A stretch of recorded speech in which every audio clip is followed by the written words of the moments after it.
She jumped into the wrong car, thinking it was her Uber. The man inside wasn't a driver. He was a mafia boss everyone feared. But when she talked to him like he was just a normal guy, something in him broke. He couldn't let her go. Rosa Martinez had exactly $43 in her checking account, a broken phone charger, and approximately 15 seconds before the rain soaked through her only good jacket. Please be here, she muttered, squinting through the downpour at the street outside Mel's diner. Her feet screamed in protest. 8 hours on the floor during dinner rush, and she still had to get across town for her overnight shift at the hotel.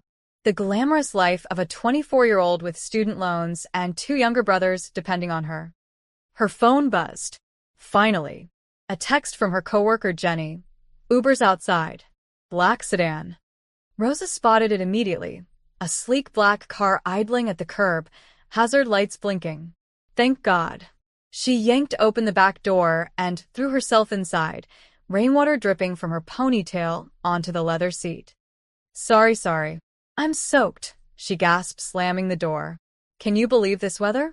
I swear, this city's drainage system is from like 1920. She looked up. The man in the back seat was not a typical Uber driver. He wore a 3-piece charcoal suit that probably cost more than her rent. His dark hair was swept back perfectly, not a strand out of place despite the humidity.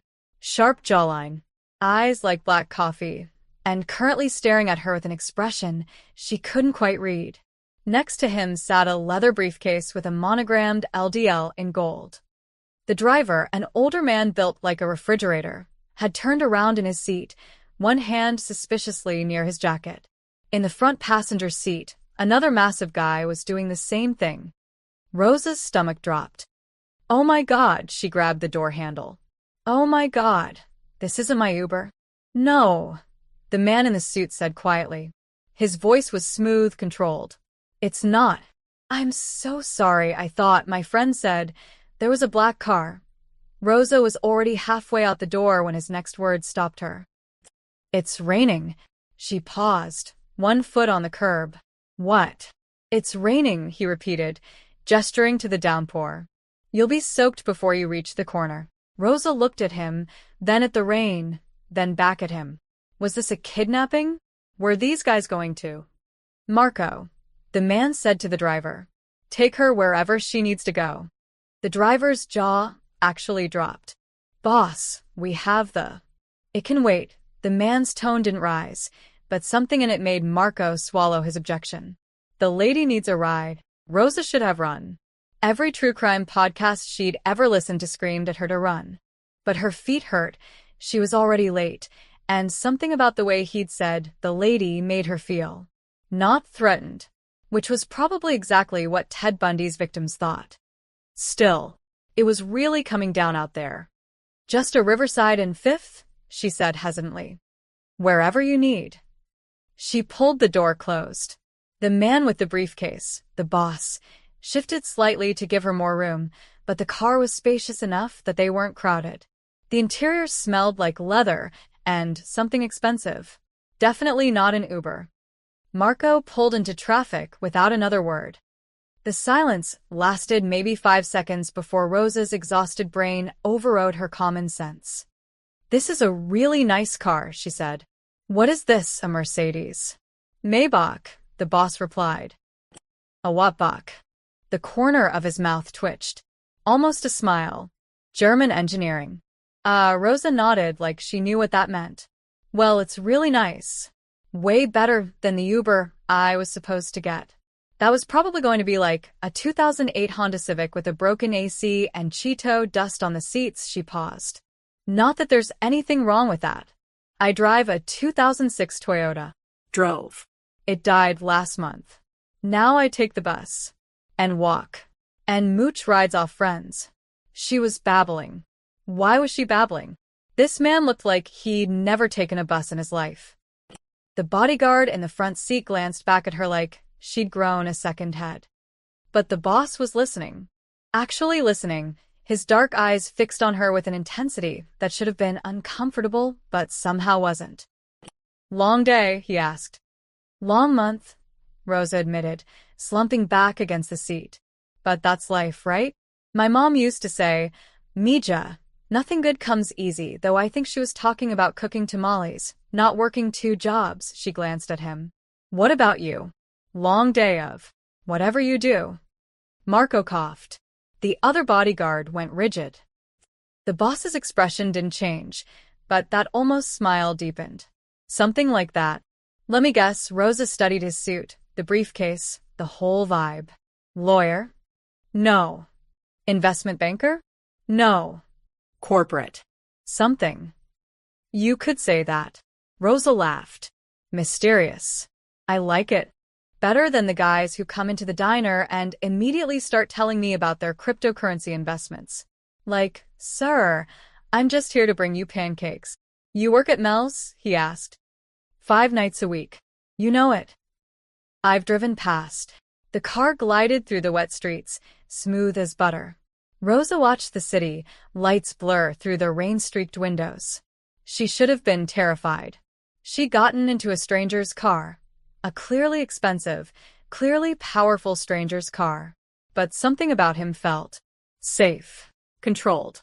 Like nothing in this vehicle would happen without his permission. You have other family? He asked. Besides your mother? 2 little brothers. Well, not so little anymore. Carlos is 17. Miguel just turned 15. Mom died 3 years ago. Cancer. She said it matter-of-factly now, though it still hurt. So it's just us. I'm trying to save up for a bakery someday. That's the dream. My own place, my own recipes. No more graveyard shifts. A bakery, he repeated, like he was considering it. What would you call it? Rosa's. Simple, right? Or maybe something in Spanish. La Rosa Dulce. The sweet rose, she grinned. Cheesy, I know. I think it sounds perfect. The car slowed. Rosa looked out to see her apartment building, a rundown complex that looked even worse in the rain. This is me, she said, surprised at how quickly they'd arrived. She grabbed her purse. Thank you so much. Seriously, you probably saved my life. I would have drowned out there. Wait, the boss reached into his pocket. Rosa tensed, but he just pulled out a business card. Plain, cream-colored, with a single phone number. No name. If you ever need a ride. Rosa took it, confused. Are you sure? I mean, I appreciate it, but I'm sure. Their eyes met. For a moment, something electric passed between them, a connection Rosa couldn't explain.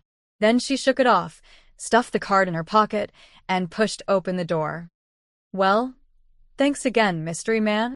She ducked out into the rain, then turned back. Maybe I'll see you at Mel sometime. The door closed. The Maybach pulled away, disappearing into the night. Rosa stood there, rain-soaked and confused, wondering what the hell just happened. Inside the car, Lorenzo de Luca watched her building until it vanished from view. Boss, Marco said carefully. The Castellano meeting. Reschedule it. But I said reschedule it. Lorenzo picked up something from the seat, a cheap floral umbrella Rosa had left behind. He turned it over in his hands, studying the faded petals. For the first time in 5 years, Lorenzo de Luca smiled. A real smile. Rosa's alarm went off at 6 a.m. after exactly 3 hours of sleep. She groaned, slapped it silent, and stared at the water-stained ceiling of her bedroom. Her mind drifted back to last night's strange encounter. The mysterious man in the expensive suit. The bodyguards. The way he looked at her like she was something rare and breakable. She grabbed her phone and Googled Maybach car price. Her eyes bulged. $200,000? For a car? Who are you talking to? Her brother Carlos appeared in the doorway, already dressed for school. Nobody. Did you eat breakfast? Pop-Tarts, he studied her. You look weird. What happened? Nothing happened. I got a ride home from a stranger in a luxury car because I'm an idiot with terrible survival instincts. Carlos blinked. What? Never mind. Make sure Miguel brushes his teeth. By the time Rosa got to Mel's diner for the lunch shift, she'd almost convinced herself the whole thing had been a sleep-deprived fever dream. Then she reached for her umbrella in her bag and came up empty. No, no, no. She dumped everything out on the break room table. Wallet, keys, chapstick, a half-eaten granola bar, loose pennies. No umbrella. Lose something? Jenny asked, tying on her apron. My umbrella. The floral 1-inch. The one that's falling apart? It was my mom's, Jenny. Oh, Jenny's expression softened. Where'd you last have it? Rosa froze. In the car. The wrong car. The weird fancy car with the mysterious suit guy. The what now? Before Rosa could explain, Mel, the diner's owner and least patient human alive, stuck his head in. Martinez. Table 6 needs coffee. Today, preferably. Rosa shoved everything back in her bag and hustled onto the floor. The lunch rush hit like a tsunami, demanding customers, crying babies, someone's kid spilling an entire chocolate milkshake on the floor. By 2 p.m., Rosa had forgotten all about the umbrella. Then Marcus Chin walked in. Marcus didn't fit at Mel's diner. He wore a tailored black suit, moved with military precision, and had the kind of face that said he'd seen things, bad things, and done worse. Every conversation in the diner dropped about 3 decibels when he entered. He walked straight to Rosa. Rosa Martinez. Her heart hammered. Yes. He held out a package wrapped in brown paper. From a friend. He said you left this. Rosa took it carefully, like it might explode. Through the paper, she felt the familiar shape of her umbrella. Oh my God, she breathed. He sent it back. With a message, Marcus produced a small cream-colored envelope. Rosa turned it over. Her name was written on the front in dark, precise handwriting. She opened it with shaking fingers. Same time tonight. That was it. For words. No signature. She looked up, but Marcus was already halfway to the door. Wait, Rosa called. Who, I mean, what's his name? Marcus paused, considering. He'll tell you when he's ready. Then he was gone. Jenny materialized at Rosa's elbow. Girl, what the hell was that? I have no idea. Rosa stared at the note. The handwriting was elegant, old-fashioned. The kind of penmanship they didn't teach anymore. He wants to pick me up again tonight. The mystery car guy?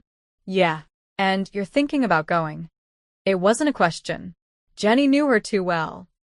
It's just a ride, Rosa said weakly. Rosa. Men who send armed couriers to return umbrellas are not just anything. Jenny grabbed her shoulders. That guy looked like he kills people for a living. Don't be dramatic. I'm serious. Did you see his eyes? Dead. Like a shark. Rosa had seen them. But she'd also seen the careful way he'd handed her the umbrella, wrapped and protected. The fact that he'd bothered to return it at all. He's probably just eccentric, Rosa said. Rich people are weird. Rich people are dangerous. One ride. What's the worst that could happen? Jenny gave her a look that said literally everything but didn't push it. She knew Rosa well enough to know that once she made up her mind, there was no changing it. The rest of the shift crawled by. Rosa kept touching the note in her pocket, running her thumb over the embossed paper. At 9:45 p.m., she clocked out, changed out of her uniform, and stood outside Mel's diner in the cool night air. The street was quiet. A few cars passed. A homeless man pushed a shopping cart down the sidewalk. Rosa checked her phone. 9:58 p.m. Maybe he wouldn't show. Maybe it was a joke, or he'd changed his mind, or... Headlights cut through the darkness. The Maybach pulled up to the curb, smooth and silent as a panther. The back door opened. Inside, the mysterious man sat in the same spot, wearing a different suit, this one charcoal gray. He looked up from the document he'd been reading, and those dark eyes found hers. You came, he said. It wasn't a question, but Rosa nodded anyway. Thank you for returning my umbrella. It seemed important to you. Rosa slid into the car, her heart doing something complicated in her chest. The door closed. The Maybach pulled away from the curb. I don't even know your name, Rosa said.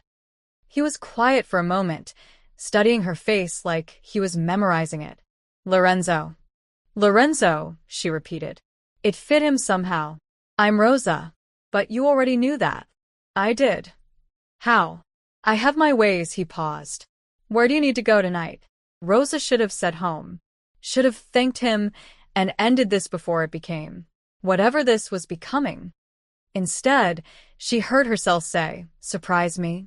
For the second time, Lorenzo de Lucas smiled. And Rosa Martinez had no idea she'd just changed both their lives forever. The first week, Rosa told herself it was just convenience. Lorenzo appeared outside Mel's at 10 p.m. sharp every night she worked.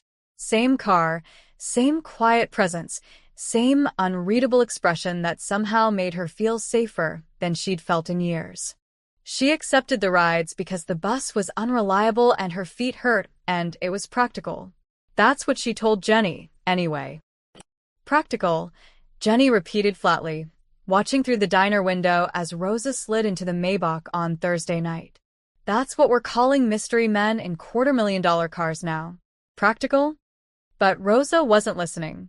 She was already inside, breathing in the leather and something expensive smell, feeling the tension drain from her shoulders as the door closed on the world outside. Long shift? Lorenzo asked. He always started with that question. Mrs. Patterson came in, Rosa said, buckling her seatbelt. She's 93 and tips in butterscotch candies from 1987. But she tells the best stories about her late husband. They were married 62 years, Lorenzo. 62. Can you imagine loving someone that long? No, he said quietly. I can't. Something in his voice made Rosa look at him. Really look at him. In the dim light of the car, he looked tired. Not physically, his suit was still perfect, his posture still controlled, but there was something worn in his eyes. Bad day, she asked. Better now. The simplicity of it hit her somewhere in the chest. Marco drove them through the city, taking the long way to her apartment. Rosa had noticed that the routes were getting longer each night, but she didn't mention it. Neither did Lorenzo. Carlos got in trouble at school today, Rosa said, filling the comfortable silence. Got caught skipping gym class to study in the library. The vice principal called it concerning behavior. I told her my little brother wanting to study was the least concerning thing happening in that school, and maybe they should focus on the kids vaping in the bathroom. Lorenzo's mouth quirked. What did she say to that? That I had an attitude problem, which is fair, Rosa grinned. I definitely have an attitude problem. It comes from raising 2 teenage boys on coffee and hope. You're doing it alone. Yeah. Dad left when Miguel was 2. Mom tried. But the cancer, Rosa shrugged. So now it's me. Some days I'm a sister. Some days I'm a mom. Most days I'm just trying not to let them see how scared I am that I'm screwing everything up. You're not. You don't know that. Yes, Lorenzo said, turning to face her fully. I do. The certainty in his voice silenced her. How could this man, this stranger she'd known for barely a week, sound so sure about her life? Tell me about the bakery, he said, changing the subject before she could overthink it. So Rosa told him about her mother's recipes, written in Spanish in a notebook with a water-stained cover. About the tres leches cake that Carlos begged for every birthday. About her dream of a small shop with yellow walls and flowers in the window, where people could come and feel like someone cared about them. Lorenzo listened the way nobody else did. Not interrupting, not checking his phone, not waiting for his turn to talk. He just absorbed every word like it mattered. What about you? Rosa asked as they pulled up to her building on night 6. What do you do when you're not giving rides to disaster waitresses? I manage things. What kind of things? Complicated things, he paused. Dangerous things. Rosa should have pressed. Should have demanded a real answer. But something in the way he said dangerous told her she wasn't ready for the truth yet. Will you tell me someday? She asked instead. Perhaps. By the second week, Rosa stopped pretending it was about convenience. She found herself checking her reflection in the diner bathroom before her shift ended, putting on chapstick, making sure her hair wasn't completely destroyed by 8 hours of running food. You're falling for him, Jenny said, not unkindly. I barely know him. That's not a no. It wasn't. Lorenzo started bringing things. Small things. A coffee that appeared in the cup holder, made exactly how she liked it even though she never told him. A heating pad one night when she mentioned her back hurt. A book on running a small business, with certain passages underlined in that same precise handwriting from the note. He never made a big deal of any of it. Just handed them over with a slight nod, like it was nothing. But it wasn't nothing to Rosa. On night 11, after she'd spent 20 minutes venting about a customer who'd yelled at her over slightly burnt toast, Lorenzo did something unexpected. He took off his suit jacket and handed it to her. "You're cold," he said simply. Rosa looked down. She hadn't even realized she was shivering. She took the jacket, warm from his body, smelling like cedar and something uniquely him, and pulled it around her shoulders. "Thank you." Rosa, her name sounded different in his voice.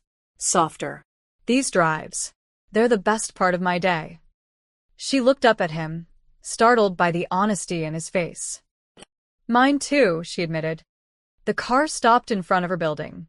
Neither of them moved. "Same time tomorrow?" Lorenzo asked. Rosa smiled. "Yeah, same time tomorrow."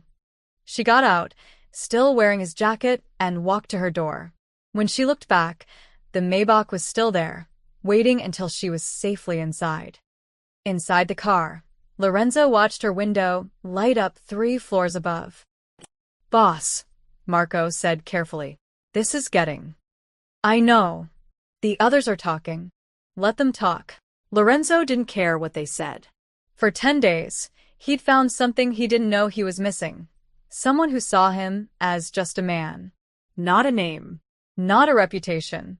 Just Lorenzo. And God help him, he wasn't ready to give that up. Not yet. "Okay, spill." Rosa looked up from refilling the salt shakers to find Jenny, Marcus the line cook, and Deb from the night shift all staring at her with identical expressions. "Spill what?" "The car guy," Deb said, sliding into the booth. "It's been 2 weeks. Every single night you work, that same fancy car shows up at exactly 10 o'clock. Who is he?" "A friend." "A friend," Marcus repeated, not buying it for a second. "A friend with a car worth more than this entire diner? He's just nice. He gives me rides home." "For free?" Jenny's eyebrows shot up. "Rosa, nobody does that for free. Especially not men who look like they own half the city." "Maybe he's just a good person. Good people drive Hondas and wear normal suits," Deb said. "That man looks like he stepped out of a Mafia movie. The fancy kind where everyone dies in Italian leather." Rosa laughed, but it sounded hollow even to her own ears. "You guys watch too much TV." But that night, as she walked out to find Lorenzo's car waiting in its usual spot, Deb's words echoed in her head. The way the other cars seemed to give the Maybach space. The way people on the sidewalk looked twice, then quickly looked away. "Everything all right?" Lorenzo asked as she settled in. "Yeah, just tired," Rosa forced a smile. "How was your day?" "Productive," he studied her face. "You're quieter than usual." "Just thinking." About how little I actually know about you." Lorenzo went still. "What do you want to know?" "Everything," Rosa thought. "Your last name. Where you live. Why a man like you spends his evenings driving a waitress around. Why your eyes sometimes look so sad." "What's your favorite color?" she asked instead. He blinked, clearly not expecting that. "I don't think anyone's asked me that in 20 years. "So, what is it?" Lorenzo considered. "Green. Like the trees in Riverside Park in spring." "That's actually really specific." "You asked." The corner of his mouth lifted. "What's yours?" "Yellow. Like sunshine. Like the walls in my imaginary bakery." They smiled at each other, and the weird tension melted away. But Jenny wasn't letting it go. "I'm worried about you," she said 2 days later, cornering Rosa in the break room. "That car, Rosa. It's not normal. Nothing about this is normal. Since when is getting a ride home a crime?" "It's not about the rides. It's about who's giving them." Jenny lowered her voice. I asked my boyfriend to look into it. He's a cop, remember? He said cars like that in this neighborhood usually belong to one type of person. What type? The type you don't want to get involved with. Rosa's stomach twisted. Did he find out anything specific? No. But Rosa, that almost makes it worse. Like whoever this guy is, he's powerful enough to not leave a trail. Jenny grabbed her hand. Please. Just be careful. I don't want to see you get hurt. Lorenzo wouldn't hurt me. How do you know? Rosa didn't have an answer for that. She just knew. In the same way she knew when bread was perfectly baked or when Carlos was lying about his homework. Some things you felt in your bones.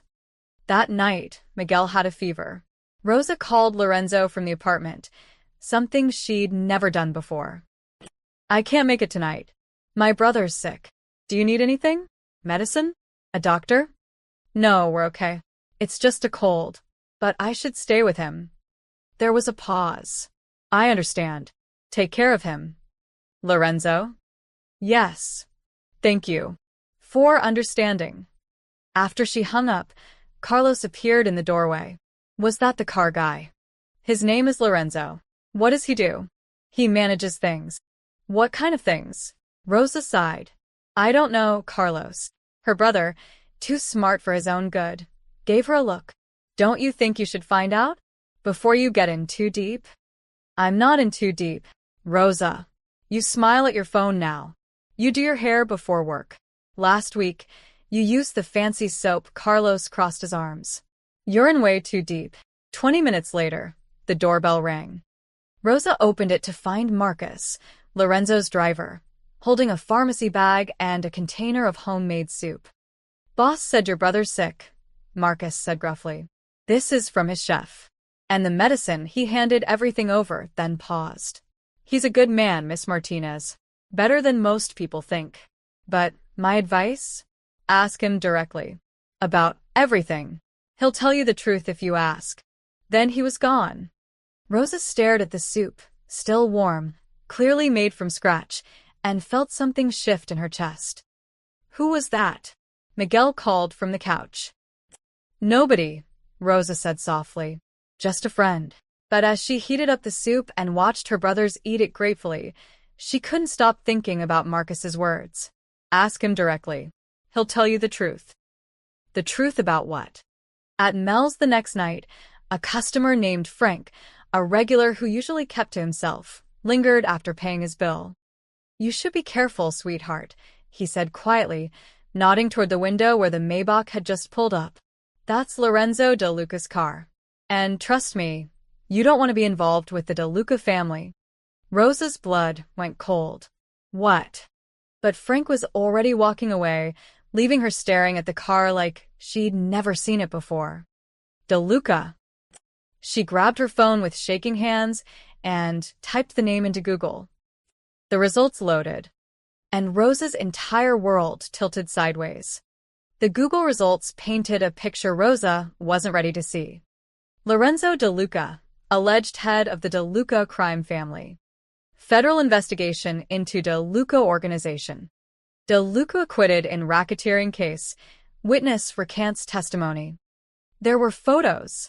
Lorenzo in a courthouse, surrounded by lawyers.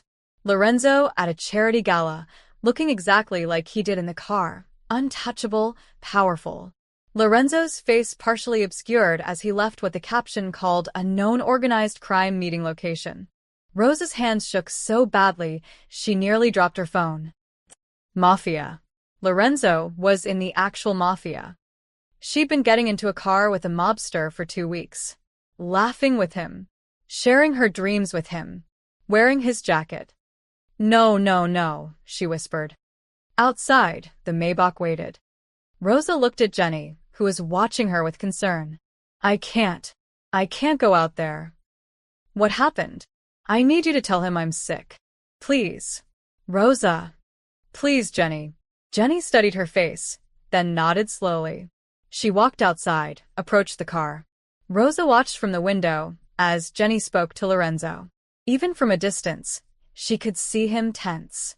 He looked toward the diner, and Rosa ducked back from the window like a coward. The Maybach didn't move for 5 full minutes. Then, finally, it pulled away. Rosa avoided him for 3 days. She took the bus, even though it added an hour to her commute. She left through the back door of the diner. She ignored the text that came from the number on his business card. "Are you all right?" She wasn't all right. She was terrified and confused and angry, mostly at herself for being stupid enough to think a man like that could be interested in someone like her for any good reason. "You look terrible," Carlos said on the 3rd night, finding her staring blankly at her mother's recipe book. "Thanks. Is it the car guy?" Rosa nodded miserably. "What did he do?" "He lied to me." "Sort of. He didn't tell me who he really was." "Who is he?" Rosa looked at her 17-year-old brother, still so young, still believing the world was mostly good, and couldn't bring herself to say it. "Someone dangerous." "Did he hurt you?" "No." "Did he threaten you?" "No." "Then maybe," Carlos said carefully, "you should let him explain." "There's nothing to explain. He's a criminal, Carlos. So are half the guys at my school. So is Miguel's friend Danny, who stole a car last year. So is Mrs. Chin downstairs, who runs an unlicensed gambling operation out of her apartment." Carlos shrugged. "Doesn't mean they're all bad people." "This is different. Is it? Or are you just scared?" Rosa hated that he was right. On the 4th night, she returned to work determined to take the bus again. But when her shift ended and she walked out the back door, Lorenzo was there. Not in the car. Standing in the alley, hands in his pockets, looking more human than she'd ever seen him. His suit jacket was unbuttoned, his tie slightly loosened. He looked tired. "Rosa." She froze. "How did you know I'd come out this way?" "I know all your exits now." He took a step closer, then stopped when she tensed. "You've been avoiding me." "Yeah." "I have. Because you know who I am." It wasn't a question. Rosa nodded anyway. Lorenzo exhaled slowly. I wondered how long it would take. Part of me hoped. He shook his head. "It doesn't matter what I hoped. You lied to me." "No." "I never lied. I just didn't volunteer information you didn't ask for." "That's the same thing." "Is it?" Lorenzo's voice was calm, controlled, but she could hear something underneath it. Pain, maybe. Or regret. "You asked what I did. I said I managed complicated, dangerous things. That was true. You know what I meant. You knew what I was asking." "Yes," he stepped closer. "And I knew that the moment you learned the truth, this would happen. You'd look at me differently. You'd see the name instead of the man. Because the name matters, Lorenzo. You run." Rosa struggled to say it. "The Mafia. You're in the actual Mafia." "Yes." The simple confirmation hit harder than she expected. "People must be afraid of you," she said. "Yes. You probably hurt people. Maybe even kill people." Lorenzo didn't answer that one, which was an answer in itself. Rosa wrapped her arms around herself. "Why me? Why did you keep picking me up? Was it some kind of game? Powerful mob boss toys with clueless waitress?" "No," the word came out sharp, almost angry. "Never that." "Then what?" "Because you weren't afraid." Lorenzo moved closer, close enough that she could see the intensity in his dark eyes. "You got in my car, and you just talked.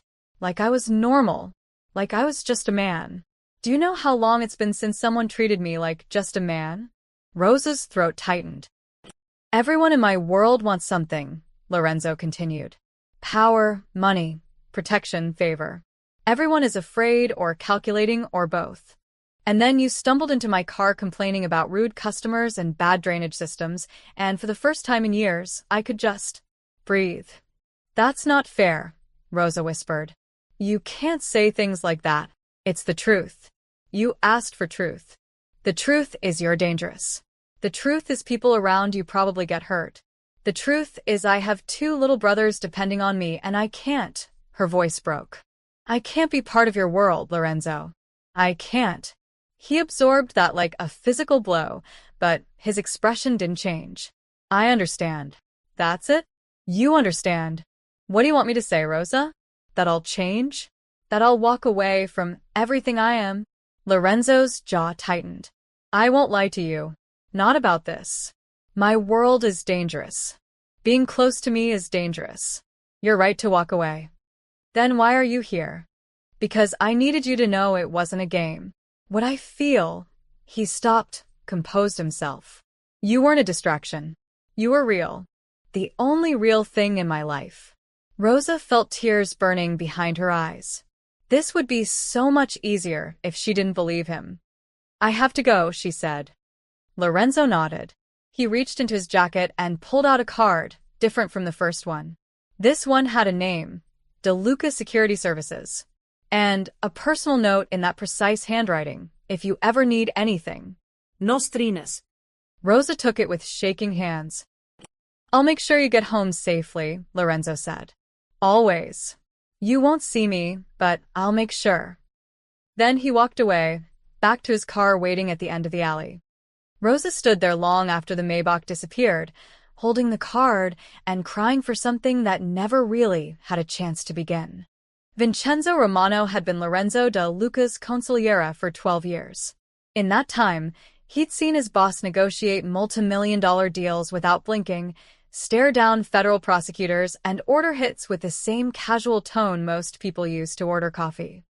He had never seen Lorenzo stare at a floral umbrella like it held the secrets of the universe. Boss, Vincenzo said carefully, standing in the doorway of Lorenzo's office. We need to talk. Lorenzo didn't look up from the umbrella on his desk. About the waitress. Now Lorenzo looked up, his expression dangerous. Her name is Rosa. Fine. Rosa. Vincenzo stepped inside, closing the door. The men are talking. You've been picking her up every night for 2 weeks, then spent the last 4 days having Marco tail her bus routes to make sure she gets home safe. This isn't. Isn't what? Isn't you? Vincenzo sat down uninvited. Lorenzo, in the 12 years I've known you, I've never seen you show interest in a woman. Not once. You've built walls so high around yourself that even your own family can't get through. And now you're risking exposure for a girl who doesn't even know what fork to use at a 5-star restaurant. Watch yourself, Lorenzo said quietly. But Vincenzo pressed on. He was one of the few people who could. She walked away from you. 4 nights ago, in that alley, she made it clear she wants nothing to do with this life. With you. And yet you're still having her followed, still making sure she's protected. Why? Because the Castellano family has eyes everywhere. Because word is spreading that I showed interest in a civilian. Because every enemy I've made in the last decade will see her as leverage. Lorenzo's voice was cold, controlled. So, yes, I'm having her followed. I'm making sure she's safe. That's not negotiable. Then you're proving my point. You exposed her to danger just by being near her. Lorenzo stood abruptly, walking to the floor-to-ceiling windows overlooking the city. Somewhere out there, Rosa was finishing her shift, taking the bus home, living her life. Without him. I know, he said finally. I know I put her at risk. That's why I let her go. Did you? Vincenzo's tone was gentle now. Because from where I'm standing, you're holding on tighter than ever. Just from a distance. Lorenzo didn't respond. What is it about her? Vincenzo asked. Help me understand. She's pretty, sure, but you've had models and heiresses throw themselves at you. What makes this waitress different? She saw me. Lorenzo turned from the window. Not the name, not the reputation, not the power. Just me. She got in my car and complained about her feet hurting. She told me about her dreams. She fell asleep one night with her head against the window, completely trusting that I'd get her home safely. His voice roughened. When was the last time anyone trusted me like that, Vin? Vincenzo was quiet for a long moment. Not everyone gets to have that kind of life, Lorenzo. Men like us, we made our choices a long time ago. I know. Then you need to let her go. Really let her go. Pull the protection detail.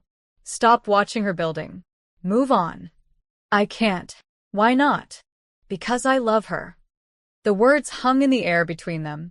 Lorenzo looked as shocked as Vincenzo felt, like he'd just realized the truth, by saying it out loud. Cristo, Vincenzo breathed. You're in love with her. Lorenzo returned to his desk, sinking into his chair. He looked exhausted. It doesn't matter. She's right to stay away. I'm poison to anyone who gets close. You're not wrong about that, Vincenzo leaned forward. But if you really love her, you'll do more than just keep your distance. You'll make sure no one else in our world ever knows her name. The Castellanos already suspect you have a weakness. If they confirm it's her, they won't. You better hope you're right. Because if they grab her, if they use her to get to you, you'll start a war. And wars have casualties, Vincenzo stood. You want to protect her? Then make her invisible. No more watching from afar. No more protection details. Nothing that draws attention. After Vincenzo left, Lorenzo sat alone in his office as the city lights blinked on one by one. He picked up his phone, pulled up the text thread with Rosa. The last message, "Are you all right?" still showed as unread. He typed, "I understand why you walked away. I'm sorry for bringing my world to your doorstep. You'll never hear from me again." His thumb hovered over send. Instead, he deleted it. Because Vincenzo was right about one thing. Lorenzo couldn't protect Rosa if he couldn't watch her. And he couldn't watch her if he made himself completely disappear. He opened his laptop and pulled up the security feeds, cameras his men had discreetly positioned around Rosa's building, the diner, her bus stops. Nothing invasive. Just enough to know if trouble came her way. There she was on the screen, walking out of Mel's diner's back door. She looked tired, sad, even. She glanced once toward where his car used to wait, then shook her head and walked toward the bus stop. Lorenzo's chest tightened. "I'm sorry," he whispered to the screen. "I'm sorry I can't be what you need."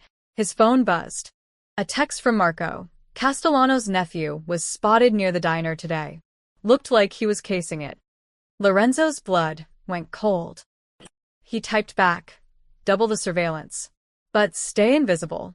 She can't know. Boss, if the Castellanos are moving." "I know. I'll handle it."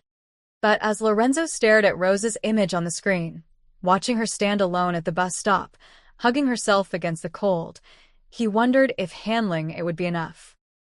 Because Vincenzo was wrong about one thing. Lorenzo had built walls around his heart, yes. But Rosa Martinez had walked through them like they were made of paper. And now, whether she wanted it or not, she was part of his world. The only question was whether he could keep her alive in it. 3 weeks passed. Rosa fell into a new routine. Work, bus, home, sleep, repeat. No more late-night drives. No more easy conversations. No more feeling like someone actually understood her. She told herself it was better this way. Safer. She almost believed it. "You're doing that thing again," Jenny said, wiping down the counter beside her. "What thing?" "That sad, distant thing. Where you pretend you're fine, but you're clearly not fine." Rosa forced a smile. "I'm fine. You've been fine for 3 weeks. It's getting old," Jenny softened. "Look, I know you did the right thing walking away from that guy. But you're allowed to miss him." "I don't miss him. Rosa, I don't miss someone I barely knew." But that was a lie. She missed everything about him. The way he listened. The sound of her name in his voice. The safety she felt in that car, even knowing what she knew now. What she didn't realize was that Lorenzo's protection hadn't stopped. She didn't notice the black sedan that followed her bus route every night. Didn't see Marco stationed across from her building. Didn't catch the way certain men seemed to appear whenever she walked alone at night. Always at a distance. Always watching. What she did notice were other things. The man in the dark jacket who stood outside the diner for too long, watching through the window. The car that drove past her apartment 3 times in 1 hour. The feeling of eyes on her back when she walked home. At first, she dismissed it as paranoia, a side effect of knowing too much about Lorenzo's world. Then Carlos noticed too. "Rosa," he said one night, looking out their apartment window. "There's a guy across the street.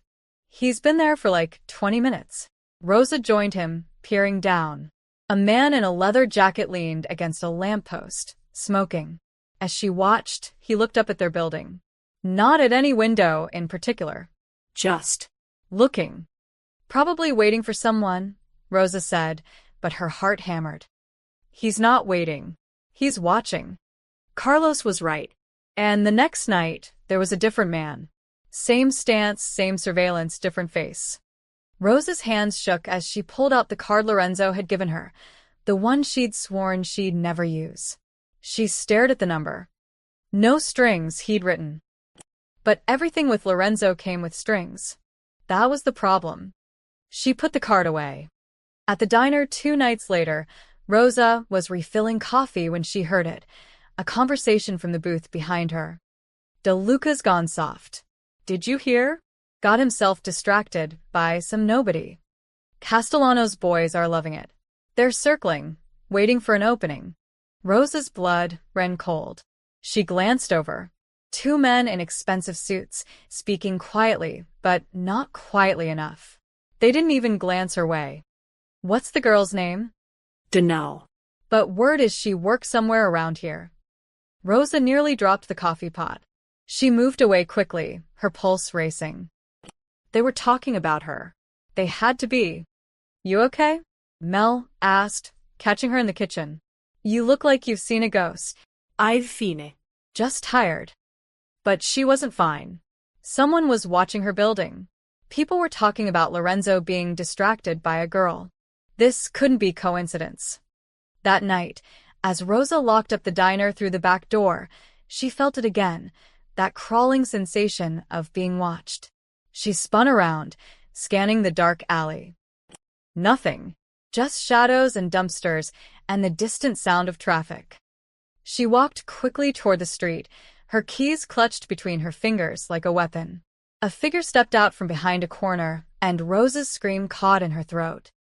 Easy, miss, it was Marcus, Lorenzo's driver. He held up his hands. I'm not here to hurt you. What are you doing here? Rosa demanded, even as relief flooded through her. Lorenzo said, Boss doesn't know I'm here. Marcus glanced around, his expression tense. You're being watched. Not by us. By people who want to hurt the boss. That's not my problem. It became your problem the moment they decided you were his weakness. Marcus stepped closer, lowering his voice. They're planning something. I don't know what yet, but you need to be careful. Don't walk alone. Don't take routes you don't have to. And for God's sake, if anyone approaches you, run. Why are you telling me this? If Lorenzo doesn't even know you're here. Because I've worked for Lorenzo DeLuca for 8 years. He's a hard man, sometimes a cruel man, but he's fair. And I've never seen him care about anyone the way he cares about you. Marcus pulled out a phone, a basic flip phone, not a smartphone. Take this. It has 1 number programmed. You see anything suspicious, you call it. It goes straight to me, and I'll have men there in under 3 minutes. Rosa stared at the phone. I can't. I walked away from all of this. You walked away from him. You didn't walk away from the target on your back. Marcus pressed the phone into her hand. Please. Just take it. You don't have to call him. But let us keep you safe. Before Rosa could respond, Marcus was gone, disappearing into the shadows like he'd never been there. Rosa stood alone in the alley, holding the phone, and finally understood the truth. Walking away from Lorenzo hadn't freed her from his world. It had just left her unprotected in it. She went home, checking over her shoulder the entire way. The phone felt heavy in her pocket. As she climbed the stairs to her apartment, she noticed something that made her stomach drop. The door was slightly ajar. She always locked it. Always. Rosa pushed it open slowly. Carlos? Miguel? In here. Carlos called from the living room, sounding normal. Rosa exhaled in relief and walked in, then froze. A man sat on their couch. Young, expensive suit, cruel smile. Carlos and Miguel sat across from him, tension radiating from every line of their bodies. Rosa Martinez, the man said pleasantly. We need to talk about Lorenzo DeLuca. Rosa's hand went to the phone in her pocket. And she realized, too late, that she'd been right to be afraid. Get out of my house, Rosa said, her voice shaking but firm. The man on her couch, mid-20s, slicked back hair, a scar running through his left eyebrow, smiled wider. Now that's not very hospitable. Your brothers here were just telling me about school. Miguel's quite good at basketball, isn't he? Carlos stood abruptly. Don't talk to him. Don't talk about him. Sit down, the man said, and something in his voice made Carlos sink back slowly. Rosa's hand closed around the phone in her pocket. 3 minutes, Marcus had said. She just needed 3 minutes. What do you want? She asked. Information. About Lorenzo De Luca, the man leaned back, utterly relaxed. See, there's a rumor going around that our dear Lorenzo has developed a soft spot. That he's been spending his evenings with a certain waitress. Playing pretend at being normal. I don't know what you're talking about. Really? Because my sources say a black Maybach was parked outside Mel's diner every night for 2 weeks. Lorenzo's personal car. His driver. His time, the man's eyes glittered. That doesn't sound like nothing to me. Rosa's mind raced. She needed to get her brothers out. Needed to. I gave him a ride once, she said. Wrong car, mistaken identity. That's it. I haven't seen him in weeks. Liar, the man stood up, and Rosa saw the gun tucked into his waistband. Tony Castellano doesn't send me to houses on maybes. You're something to De Luca. And that makes you valuable. Rosa's thumb found the phone's button. She pressed it without looking, praying it worked. Leave them alone, she said, stepping between the man and her brothers. They're kids. They have nothing to do with this. That's where you're wrong, sweetheart. They have everything to do with this. Their leverage. He pulled out his own phone. See, I'm going to call Lorenzo. And I'm going to tell him I have his little waitress and her baby brothers. And then we're going to see just how soft he's gotten. You're making a mistake, Rosa said. The only mistake here was De Luca thinking he could protect you without starting a war. The man dialed. Put the phone on speaker. It rang once. Twice. Who is this? Lorenzo's voice filled the apartment. Cold, deadly calm. Hey there, De Luca. Name's Danny Castellano. I'm at 2847 Riverside, apartment 3C. And I've got something that belongs to you. Silence. Then, if you've touched her, she's fine. For now. But that could change real quick. Danny smiled at Rosa. Want to say hi to your boyfriend, honey? Rosa's voice came out steadier than she felt. Lorenzo, don't. Whatever he wants, don't. Rosa, just her name, but she heard everything underneath it. Relief. Fear. Rage. Are your brothers there? Yes. Listen to me very carefully. Whatever happens, get behind the kitchen counter. Do you understand? Lorenzo. Behind the counter, Rosa. Now. Danny laughed. Giving orders? That's cute. But here's how this works. You've got 30 minutes to. The apartment door exploded inward. Everything happened at once. Men in black tactical gear flooded in, 4, 5, 6 of them. Danny went for his gun, but someone tackled him to the ground before he could draw. Carlos yanked Miguel down. And Rosa, operating on instinct and Lorenzo's command, dove behind the kitchen counter, pulling her brothers with her. Gunshots. Breaking glass. Shouting. Then silence. Rosa lifted her head slowly. Danny Castellano lay on the floor, zip-tied and bloodied, 3 guns pointed at his head. The tactical team secured the apartment with professional efficiency. And in the doorway stood Lorenzo. He wasn't wearing a suit, just dark jeans, a black shirt, a bulletproof vest. He looked like someone from an action movie, dangerous and lethal and completely in control. His eyes scanned the room until they found Rosa. Then he was moving, crossing to her in 3 strides, pulling her up and into his arms before she could think. You're okay, he said against her hair. You're okay. Rosa was shaking. How did you? The phone. It's only been 2 minutes. I was already on my way when Marcus called. Lorenzo pulled back, checking her for injuries. I've had men watching your building since you walked away. When Castellano's crew showed up, they alerted me. You've been watching me this whole time? Yes. The simple admission should have made her angry. Instead, she just felt exhausted. You can't keep doing this. You can't keep. I know, Lorenzo's jaw tightened. He looked at Carlos and Miguel, huddled together. Get them out of here. Safe house on 5th. Full security detail. Wait, what? Rosa grabbed his arm. No. You can't just take my brothers. They're not safe here anymore. Neither are you, Lorenzo met her eyes. Tony Castellano just declared war by sending his nephew to your home. This doesn't end until one of us is dead. And I won't risk you or them being caught in it. This is insane. This is... Rosa's voice broke. This is exactly why I walked away. I know, Lorenzo's expression softened. And you were right too. But walking away didn't make you invisible, Rosa. It just made you unprotected. Marcus appeared in the doorway. Boss, we need to move. Cops are 5 minutes out. Lorenzo nodded, then looked back at Rosa. I need you to trust me one more time. Let me get you somewhere safe. After that, if you never want to see me again, I'll disappear. I swear it. Rosa looked at her brothers, terrified and confused. At the man zip-tied on her floor. At the bullet hole in her living room wall. Her normal life was gone. Shattered. And it was never coming back. Okay, she whispered. Okay. Lorenzo's hand found hers, warm and solid and real. I've got you, he said. I promise. As his men efficiently cleared the scene and led them out through the back stairwell, Rosa realized something that should have terrified her, but somehow didn't. She believed him. God help her, she believed him.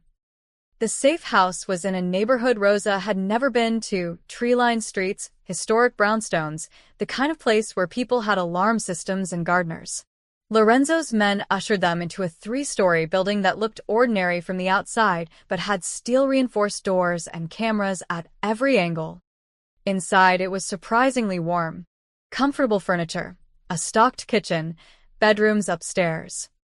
This is where you're staying, Lorenzo said, watching Rosa take it in. My men will be outside, rotating shifts. You'll be safe here. Carlos and Miguel stood close together, still processing everything that had happened. Miguel hadn't said a word since the apartment. Hey. Rosa knelt in front of her youngest brother. You okay? Miguel nodded, but his eyes were too wide. Traumatized. I'm calling Aunt Patricia, Carlos said, pulling out his phone. She needs to know. No, Lorenzo's voice was firm, but not unkind. No outside contact for now. The Castellanos could trace calls, track locations. I know it's hard, but for the next few days, you're ghosts. We have school, Carlos protested. I have a calc test on Friday. Miguel has basketball. I'll have your assignments sent here. You'll take your test remotely if needed. Lorenzo met the teenager's defiant stare with patience. I know you're angry. You have every right to be. But your sister's life, all your lives, depend on you staying hidden until this is resolved. Resolved how? Carlos demanded. Are you going to kill them? Carlos.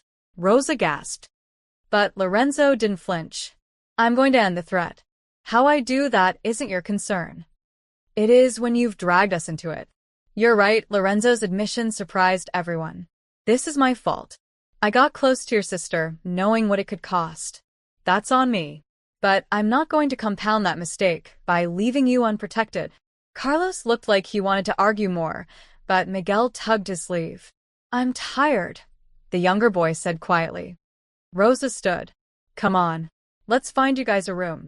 She led her brothers upstairs, getting them settled in a bedroom with 2 twin beds. Carlos was still bristling with anger, but Miguel just looked exhausted. Rosa tucked him in like she used to when he was little. Rosa? Miguel whispered. Are we going to be okay?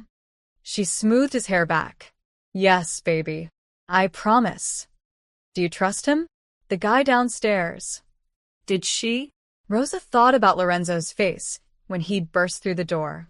The raw fear she'd seen before relief took over. The way he'd held her like she was something precious. Yeah, she said.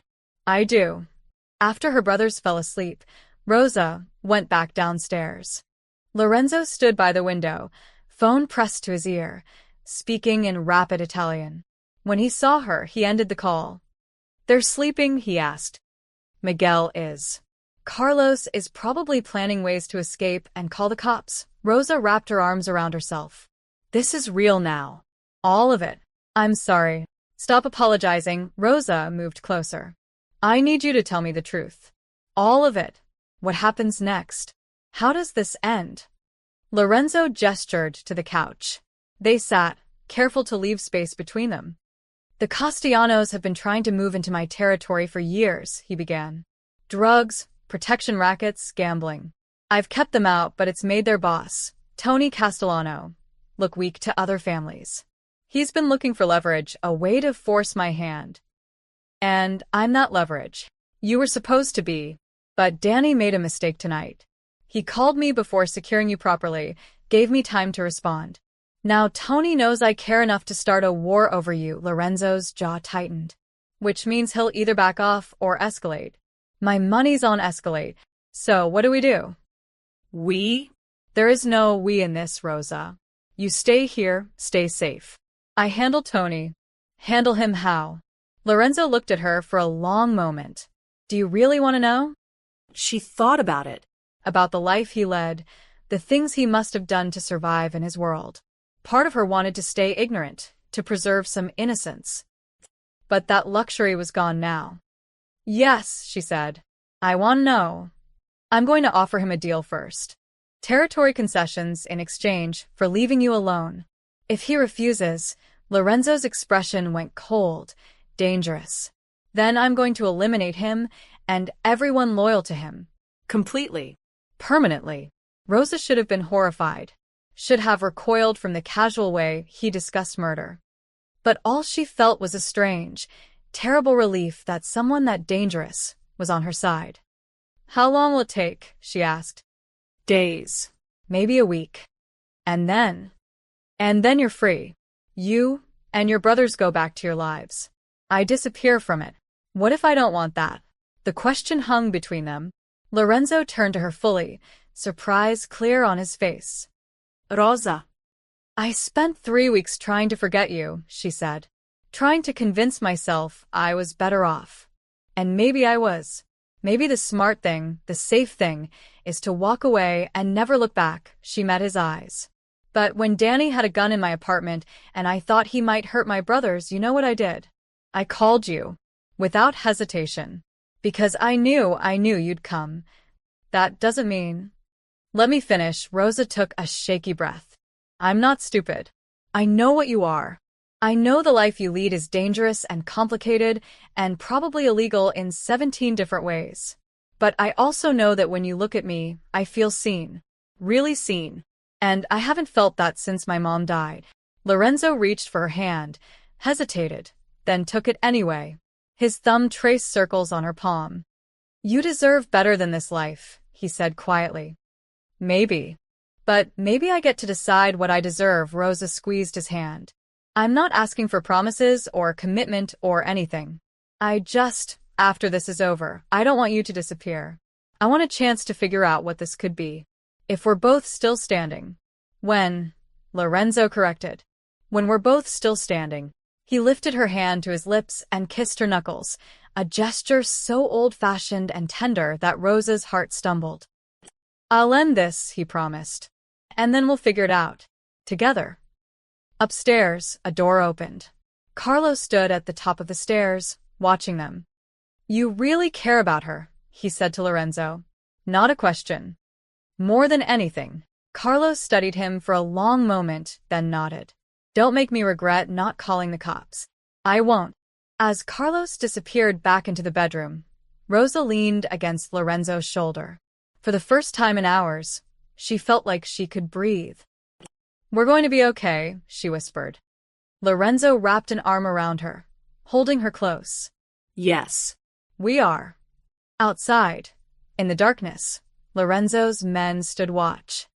And across the city, Tony Castellano planned his next move. The war was just beginning. 4 days in the safe house felt like 4 years. Rosa paced the living room for the 100th time, restless energy coursing through her. Carlos and Miguel were upstairs doing homework sent by their teachers. Lorenzo had left that morning for a meeting which she'd learned was code for something dangerous, and hadn't returned. Her phone buzzed. A text from Jenny. "Where are you?" "Mel's freaking out. Says you abandoned your job." Rosa's stomach twisted. In the chaos of everything, she'd forgotten to call the diner. Forgotten that she had a life, responsibilities, outside of this nightmare. She texted back. "Family emergency. I'll explain when I can." Another text came through, this one from her landlord. "Rent was due 3 days ago. Pay by tomorrow, or I'm starting eviction proceedings." No. Rosa pressed her hands to her temples. The rent. She'd completely forgotten. All her money was in her account, but she needed to physically go to the building, talk to Mr. Peterson, explain. "Everything okay?" Marcus appeared in the doorway. He'd been assigned as their primary guard. "I need to go to my apartment. Just for an hour. My landlord is going to evict us if I don't." "Can't do it, miss. Boss's orders. Nobody leaves until he gives the all clear." "Marcus, please. I have rent due. I need to get some of our clothes, Miguel's medicine for his allergies." Rosa heard the desperation in her own voice. 1 hour. "You can come with me. I'll be safe." Marcus shook his head. "Boss would kill me." "Then don't tell him. We go, we come back, nobody knows." "I'll know. And I like breathing." Rosa wanted to scream. This was her life falling apart. Her apartment, her job, her entire existence, and she was trapped here while Lorenzo fought his war. That night, after Marcus's shift change, she made a decision. At 11 p.m., she waited until Carlos and Miguel were asleep, then slipped downstairs. The new guard, a younger guy named Tommy, sat by the front door, scrolling his phone. "I need some air," Rosa said. "Just the backyard. 2 minutes." Tommy looked uncertain. "I don't know if..." "There's a 6-foot fence. Where am I going to go?" Rosa forced a smile. Please. "I'm going stir-crazy." He hesitated, then nodded. 2 minutes. I'll be watching." Rosa went out the back door into the small yard. The fence did surround it, but there was a gate. She'd noticed it earlier. And Tommy was inside, watching through the window. She shouldn't. She knew she shouldn't. But her entire life was collapsing, and sitting in this house waiting for Lorenzo to fix everything felt like drowning. Rosa opened the gate as quietly as possible and slipped through. The alley behind the safe house was dark, empty. She'd just go to her apartment. It was only a 20-minute walk, talk to Mr. Peterson, grab some essentials, and come back. Nobody would even know. She made it 3 blocks before she realized someone was following her. Rosa's heart hammered as she picked up her pace. Footsteps echoed behind her, matching her speed. She turned down a side street, trying to remember Lorenzo's instructions. Stay in public areas. Never go anywhere alone. If something feels wrong, run. She started running. "Hey," a voice called. "Someone stop her." A van screeched around the corner, cutting off her path. Rosa spun, but 2 men grabbed her from behind. She screamed, fought, kicked. A cloth pressed over her mouth and nose. Chemical smell. Sweet and suffocating. The world tilted sideways. Her last conscious thought was, "Lorenzo's going to kill me." Lorenzo was in a meeting with the heads of 2 allied families when his phone rang. He glanced at it, saw Marcus's name, and his blood went cold. Marcus knew better than to call during negotiations unless. "Excuse me," Lorenzo said, standing. He answered as he walked out of the room. "What happened?" "Boss, she's gone." Marcus's voice was tight with panic. Tommy was on duty. She said she needed air, went to the backyard. When he checked on her 2 minutes later, the back gate was open. She ran. Lorenzo's vision tunneled. "When?" 20 minutes ago. "We've been searching, but, boss, there's a body in the alley 2 blocks from the safe house. It's Tommy." Single gunshot. They were waiting for her. The phone cracked in Lorenzo's grip. "Find her. Now. Pull every man we have. Check every Castellano property, every warehouse, every location they've ever been associated with." "Already on it. But boss." Say it. If they wanted her dead, they would have killed her in the alley. They took her alive, which means they're going to use her. To hurt him. To break him. To prove he was weak. Lorenzo ended the call and returned to the meeting room. Vincenzo took one look at his face and stood. What happened? They have Rosa. Lorenzo's voice was ice. Castellano has her. The room fell silent. Then we get her back, said Marco Benedetti, head of the Benedetti family. How many men do you need? All of them. Lorenzo pulled his gun. Check the magazine. Vincenzo, coordinate with Marco. I want every Castellano location under surveillance in the next 10 minutes. Anyone resists, put them down. Boss, if we go in guns blazing. I don't care. Lorenzo's calm mask had shattered completely. For the first time in years, raw emotion bled through. They took something that belongs to me. I want them to know what that costs. His phone buzzed. Unknown number. Lorenzo answered. De Luca. Tony Castellano's voice was smug, satisfied. I believe I have something of yours. Pretty little thing. Shame she's so stubborn. Wouldn't stop fighting even after we drugged her. If you've hurt her, she's alive. For now. But that depends entirely on you. Tony paused. Here's what's going to happen. You're going to sign over the South Docks, the gambling operations in Riverside, and the construction contracts downtown. All of it. In exchange, you get your waitress back. Where is she? First you agree to terms. Lorenzo's hand tightened on the phone. Every instinct screamed to refuse, to hunt Tony down and tear him apart with his bare hands. But Rosa's life hung in the balance. Fine, Lorenzo said. You have a deal. Now where is she? Old Castellano, warehouse on Porter Street. Come alone, De Luca. Any tricks, and the girl dies.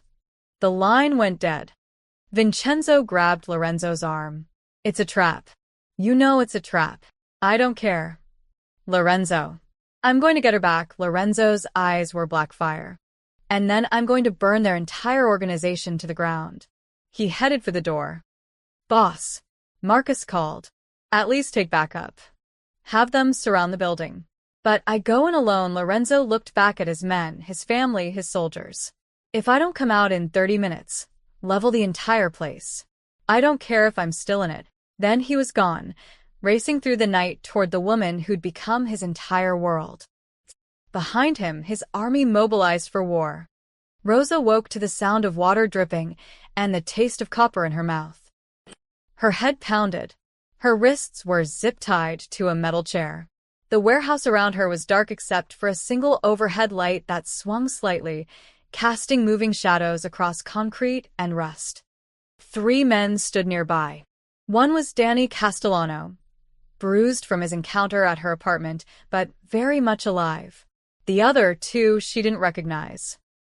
She's awake, Danny said, walking over. He crouched in front of her. How's your head, sweetheart? Rosa spat at him. He wiped his face slowly, then backhanded her across the cheek. Pain exploded through her skull. Wrong answer. Danny grabbed her chin, forcing her to look at him. Here's what's going to happen. Lorenzo De Luca thinks he's coming to negotiate for you. But Uncle Tony? He's got other plans. See, the only way to really hurt De Luca is to take away his weakness. Permanently. He'll kill you, Rosa said through split lips. Maybe. But you'll already be dead, so I won't care much. Footsteps echoed through the warehouse. Everyone tensed. He's here, one of the men said, checking his phone. Came alone like we asked. Danny smiled.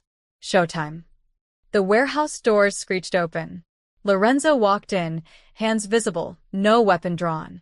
But Rosa could see it in every line of his body, the controlled violence, the barely leashed fury. Lorenzo De Luca. Tony Castellano emerged from the shadows, flanked by 6 armed men. Punctual. I appreciate that. Lorenzo's eyes found Rosa. She saw his jaw clench, saw something dangerous flash across his face before he controlled it. Let her go, Lorenzo said. We had a deal. We did. But I've been thinking, why settle for territory when I can have your entire operation? Tony nodded to his men. Kill him.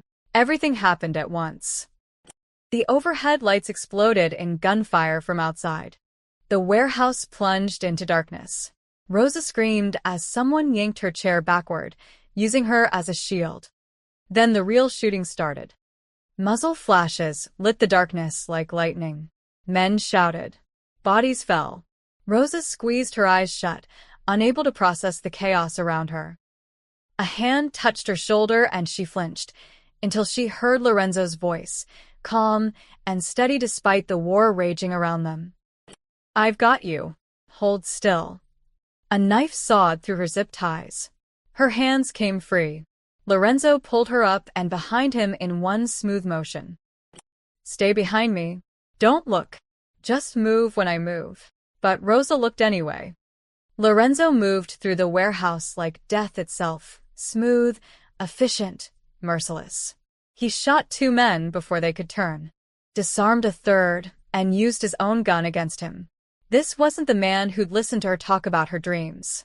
This was someone else entirely. Someone terrifying. Boss, west exit clear, someone shouted. Lorenzo guided Rosa toward the voice, his body always between her and danger. They were almost to the door when Danny appeared, gun raised. You're not leaving with her. Lorenzo shoved Rosa aside and lunged. The gun went off. The bullet sparked off metal somewhere behind them. Then Lorenzo had Danny on the ground, his knee on the younger man's chest, a gun pressed to his forehead. Give me one reason, Lorenzo said, his voice colder than ice, why I shouldn't end you right now. Lorenzo, don't. Rosa called out. Please. Let's just go. Lorenzo looked at her. In his eyes, she saw the war between who he was and who he wanted to be for her. He pistol-whipped Danny instead, knocking him unconscious, then grabbed Rosa's hand. Move. Now. They burst through the warehouse doors into chaos. Lorenzo's men had surrounded the building, at least 20 of them, maybe more. Castellano soldiers lay on the ground, disarmed or dead. Sirens wailed in the distance. In the car, Lorenzo ordered, practically throwing Rosa into the back of the Maybach. He slid in beside her. Go. Now. Marco floored it. Rosa couldn't stop shaking. Adrenaline and terror and shock crashed over her in waves. She looked down at her hands, still trembling, bruised from struggling against the zip ties. Rosa, Lorenzo touched her face gently, turning her toward him. Look at me. You're safe now. You're safe. You came, she whispered.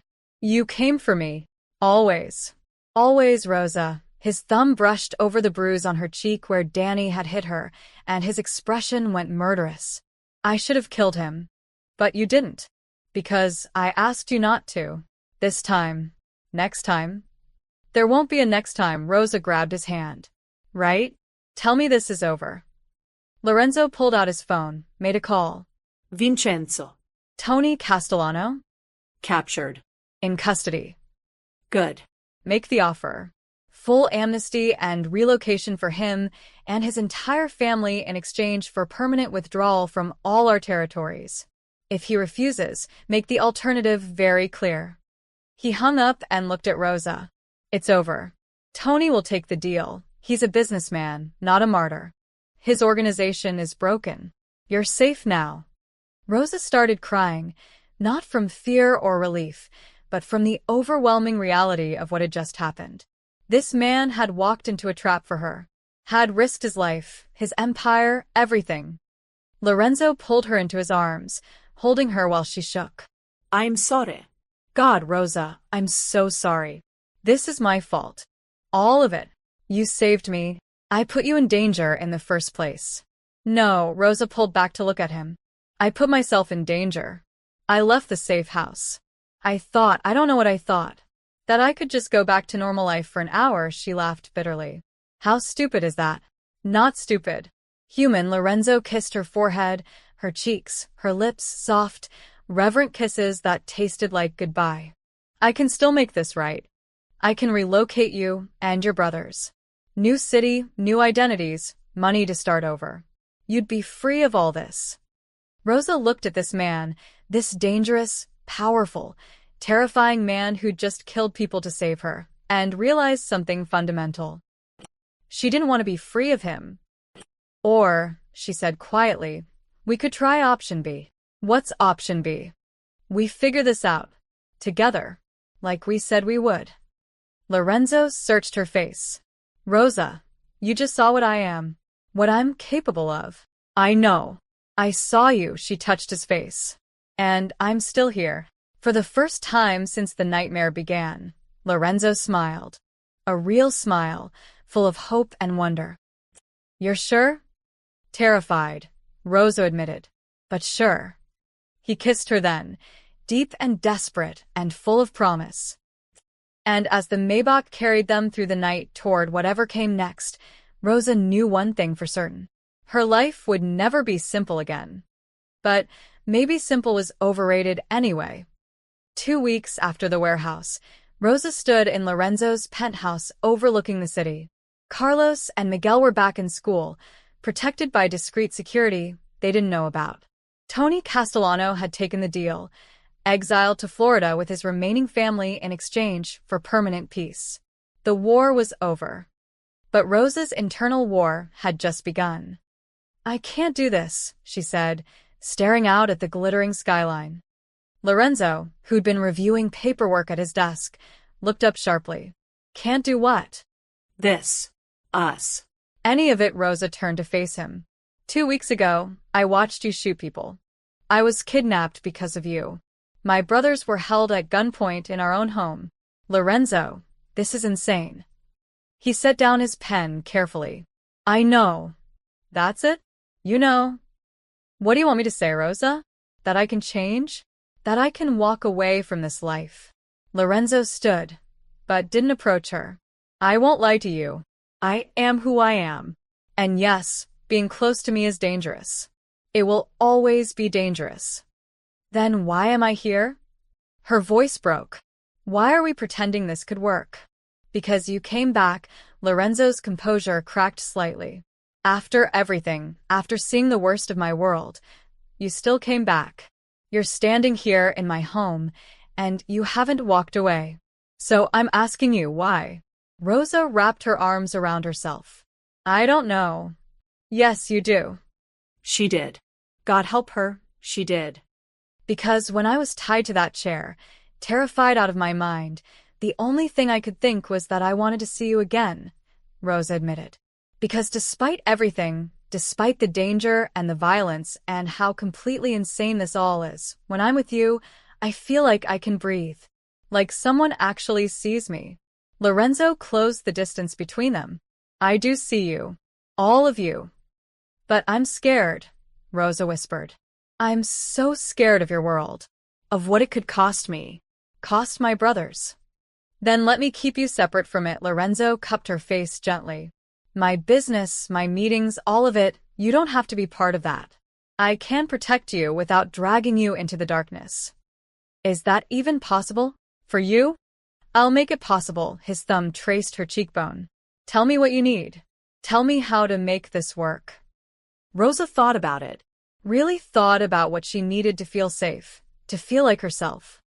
I need my own life, she said finally. My own dreams. I can't just be Lorenzo de Luca's girlfriend. I need to be Rosa Martinez, who has her own goals and her own purpose. The bakery, Lorenzo said. Yeah. The bakery, Rosa smiled sadly. But that takes money I don't have. Time I don't have while working 2 jobs just to survive. It's a pipe dream. What if it wasn't? She looked at him sharply. Lorenzo, I'm not asking you for. I know.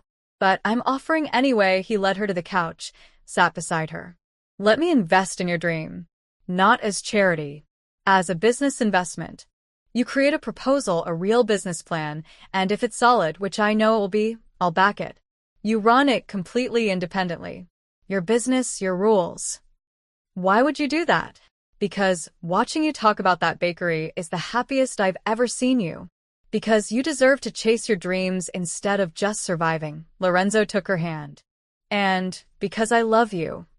The words hung in the air. You love me, Rosa repeated. Yes. I love you, Rosa Martinez. I think I loved you from the moment you complained about rude customers in my car, he smiled. So let me do this. Let me give you the chance to build something beautiful. Something that's all yours. Rosa felt tears sliding down her cheeks. This is crazy. Probably. We barely know each other. We know enough. Your world and my world are completely incompatible. We'll build a bridge. Lorenzo wiped away her tears. Look, I'm not asking for forever. I'm not asking you to marry into this life or become something you're not. I'm just asking for a chance. To see if we can make this work. On your terms. Rosa looked at this man, this impossible, dangerous, tender man, and made her choice. Okay, she said. We'll try. 3 months later, Rosa stood in front of a small storefront in a good neighborhood, far from Lorenzo's world. The lease was signed. The contractor was scheduled. The sign above the door read, Roses, opening soon. The yellow looks perfect, Jenny said, admiring the freshly painted walls visible through the window. Right? Rosa grinned. Exactly how I imagined it. Her phone buzzed. A text from Lorenzo. Proud of you. Dinner tonight. She texted back. Can't. Meeting with the pastry supplier. Tomorrow. Tomorrow. I'll be there. He always was. Not hovering, not controlling, just present when she needed him and absent when she needed space. He kept his promise. His world stayed his world. Her world stayed hers. And where they overlapped, they built something new. It wasn't a fairy tale. Rosa still had nightmares about the warehouse, sometimes. Lorenzo still disappeared for business that she didn't ask about. They still argued about her refusing additional security and his tendency to solve every problem with money. But when Lorenzo picked her up after long days of renovation work, when he listened to her excited rambling about menu ideas, when he showed up to her apartment with takeout and helped quiz Miguel for history tests, in those moments, it felt real. Not perfect, not safe, but real. Rosa unlocked the bakery door, stepped inside, and breathed in the smell of fresh paint and possibility. 3 months ago, she'd gotten into the wrong car. And somehow, impossibly, it had become exactly the right one. Outside, a black Maybach pulled up to the curb. Lorenzo stepped out, holding a single yellow rose. Rosa laughed and went to meet him. They still had a long way to go, but for the first time in her life, Rosa wasn't afraid of the journey. She was ready for it.